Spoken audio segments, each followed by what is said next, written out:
Uncle بھولو نے نیچے دیکھا اور حیرت سے سمجھا کہ وہ کسی اور کی ٹوکری پکڑے ہوئے ہیں۔ شرمندہ ہو کر اس نے فوراً معذرت کی اور واپس کر دیا۔ پھر گھبرا کر ادھر ادھر تلاش کیا، یہاں تک کہ اسے دوبارہ اپنی ٹوکری مل گئی۔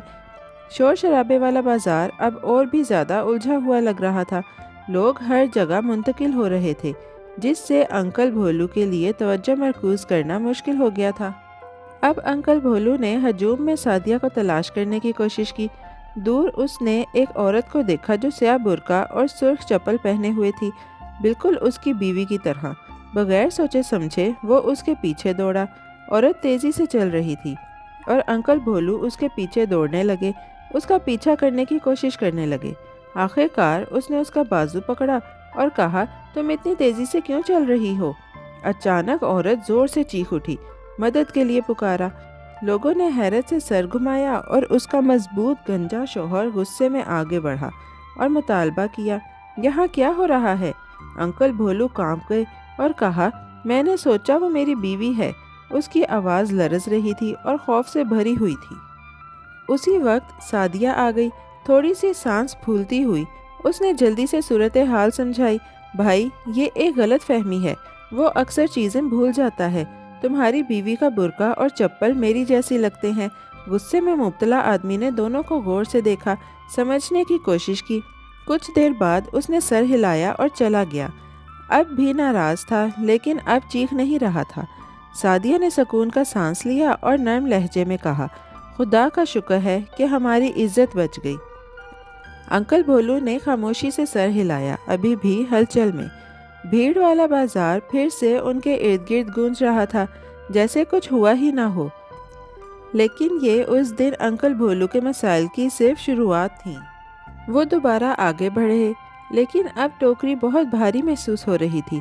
سعدیہ نے آخرکار کہا، یہ ٹوکری یہیں چھوڑ دیتے ہیں، میں یہاں کھڑا رہوں گا اور تم کچھ پھل لے آؤ۔ انکل بھولو نے اتفاق کیا اور احتیاط سے ٹوکری اس کے قریب رکھ دی۔ وہ پھلوں کے سٹولز کی طرف بڑھا، لیکن راستے میں اس کی ملاقات چند لوگوں سے ہو گئی جنہیں وہ جانتا تھا۔ وہ خوشی سے باتیں کرنے لگے، ہنسنے لگے اور کہانیاں شیئر کرنے لگے۔ آہستہ آہستہ انکل بھولو بھول گئے کہ وہ وہاں کیوں آئے تھے۔ بغیر جانے وہ بازار سے باہر نکلا اور سیدھا گھر چلا گیا، بالکل بھول گیا کہ سعدیہ ہجوم میں بھاری ٹوکری کے ساتھ صبر سے انتظار کر رہی ہے۔ جب انکل بھولو گھر پہنچے تو اچانک رک گئے اور سانس رک گیا۔ اوہ نہیں، میں نے اپنی بیوی کو بازار میں چھوڑ دیا، وہ خوفزدہ ہو کر بولا۔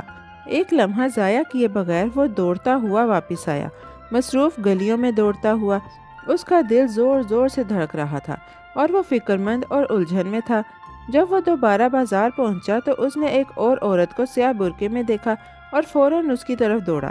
معاف کرنا میری بیوی، مجھے دیر ہو گئی، اس نے کہنا شروع کیا، لیکن اس سے پہلے کہ وہ بات مکمل کرتا، ایک گنجا آدمی غصے میں اس کا کالر پکڑ گیا۔ تم پھر سے؟ اس نے چلایا۔ انکل بھولو خوف سے جم گئے، ایک بار پھر سمجھ گئے کہ انہوں نے کسی اور کو غلط سمجھ لیا ہے۔ ایک چھوٹا سا ہجوم جمع ہو گیا جو تجسس سے منظر کو دیکھ رہا تھا۔ انکل بھولو خوفزدہ نظر آ رہے تھے جب غصے میں آدمی نے اس کا کالر مضبوطی سے پکڑ رکھا تھا۔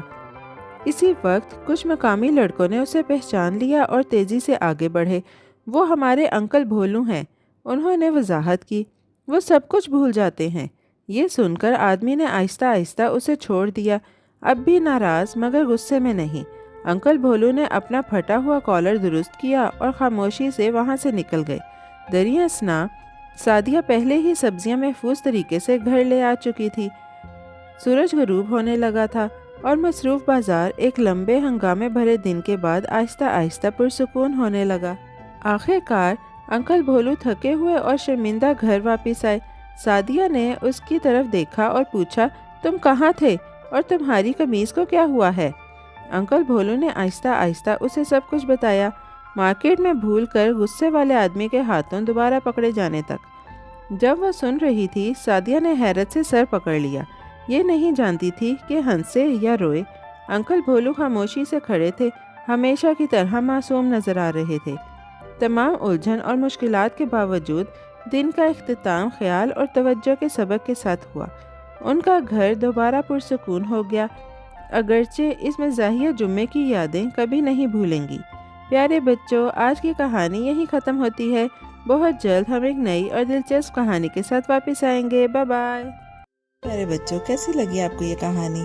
ایسی ہی مزیدار کہانیاں سننے کے لیے ہمارے چینل کو لائک، سبسکرائب اور شیئر کرنا مت بھولیے گا۔ Bye bye.